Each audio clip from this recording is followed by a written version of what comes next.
A substantial part of the imagination, energy, and genius of the United States is being devoted to the scientific exploration of our universe.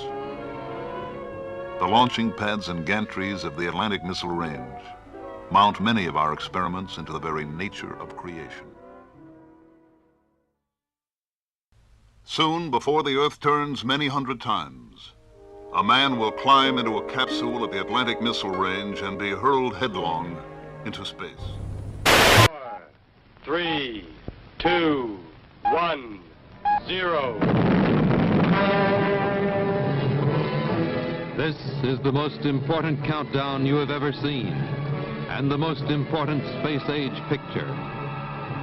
The Day the Sky Exploded is the only motion picture that has ever dared to tell the incredible science fact story of what might happen when a spaceship roars out of control. Why? Why must man go into space? Why must he attempt this new and forbidding environment? Space with its belts of radiation, meteorites, solar winds, unknown cosmic forces. To explore his world, man has always risked the unknown. Because it is unknown, and man's nature is to know. Project Mercury is a beginning for man in space. It will take him 100 miles from the Earth. Here we think there are no radiation belts, solar winds, or unknown cosmic forces, but man, the scientist, the explorer, must see for himself. See how the race for space might lead to the total annihilation of the human race. The Day the Sky Exploded, a motion picture today. Tomorrow it might be a headline in your newspaper. Each component of Project Mercury will be held up and measured in the unbending light of scientific truth. Will it work? Why? Does it work under load? Why not?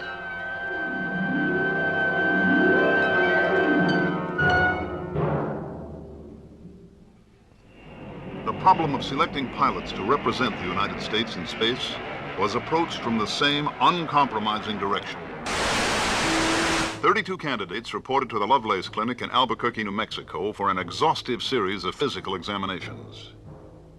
These tests were divided between those given under normal clinical procedures and a series used for the first time in Project Mercury. A series of dynamic tests designed to measure the candidates' abilities during physical stress.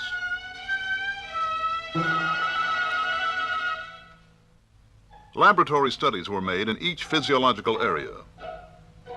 As military pilots, these men had passed yearly flight physicals.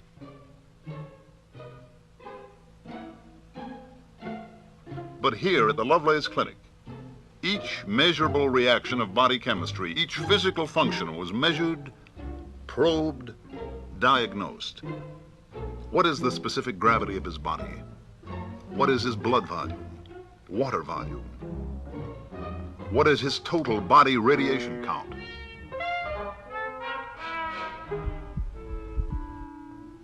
After a week of examinations, the candidates were sent on to the Wright Air Development Center in Dayton for stress evaluation and psychological. 7 men emerged from this competitive purgatory as the Project Mercury astronauts. At McDonnell Aircraft, they saw a model of the space capsule they would ride into orbit. They sat in the cockpit for the first time. This is the beginning for each of them. Captain Donald K. Slayton, United States Air Force, age 35, from Sparta, Wisconsin. Lieutenant Commander Alan B. Shepard, United States Navy, age 35, from East Derry, New Hampshire. Lieutenant Commander Walter M. Schirra, Jr., United States Navy, age 36, from Wardell, New Jersey. Captain Virgil I. Grissom, United States Air Force, age 33, from Mitchell, Indiana. Lieutenant Colonel John H. Glenn, United States Marine Corps, age 38, from New Concord, Ohio. Captain Leroy G. Cooper, Jr., United States Air Force, age 32, from Carbondale, Colorado.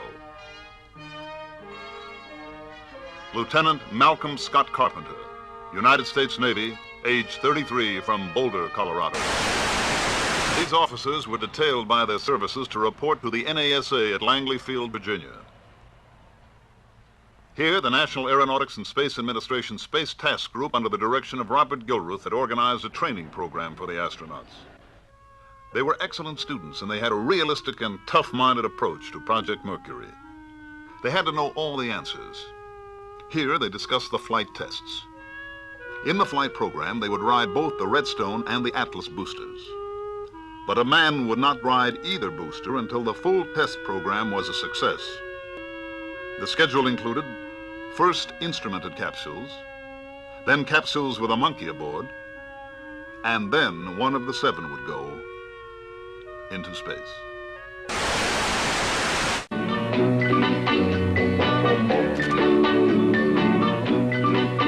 I'm a traveling man, made a lot of stops all over the world. Out of this training together, a strong esprit de corps developed. They all felt that this must be a team effort involving all of Project Mercury. And in every report I own the heart of at least one lovely girl. I've a pretty senorita. While the astronauts perfect themselves for their mission, the hardware of Project Mercury is being tested, evaluated, reshaped, and tested again. Off Wallops Island, Virginia, capsule drops at high altitude test the parachute and recovery systems. Each man gathers information concerning his particular assigned area of individual study. He is then responsible to the rest of the group for this information.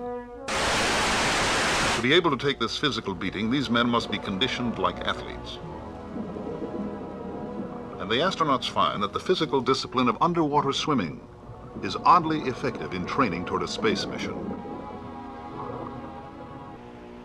Underwater swimming, aside from being an excellent physical conditioner, accustoms the astronaut to a forced breathing discipline and closely approximates the condition of weightlessness, which will be encountered in orbital flight. The tests will continue. The experiments and training will go on to put man into orbit. These are the astronauts. United States Project Mercury.